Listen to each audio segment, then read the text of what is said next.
បាទសូមគោរពរៀបសួរដល់ពុកម៉ែបងប្អូនទាំងអស់គ្នាសម្រាប់ថ្ងៃទី24ខែ11ឆ្នាំ2025ពាក់ព័ន្ធជាមួយនឹងតម្លៃមាសនិងហាងឆេងមាសអាចនឹងបន្តចុះបន្តិចបន្តួចទៀតបងប្អូនណាហើយវានឹងហក់ឡើងទៅវិញធម្មតា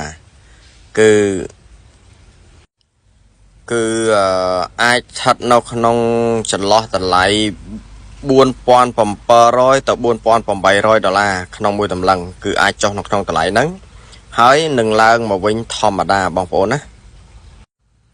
អញ្ចឹងសម្រាប់បងប្អូនដែលចង់ទិញមាសគីឡូអីបងប្អូនរងចាំប្រហែលជាស្អែកពីព្រោះមាសបើយប់បើករណីយប់នេះគឺអាចនឹងចុះនៅយប់នេះខ្លាំង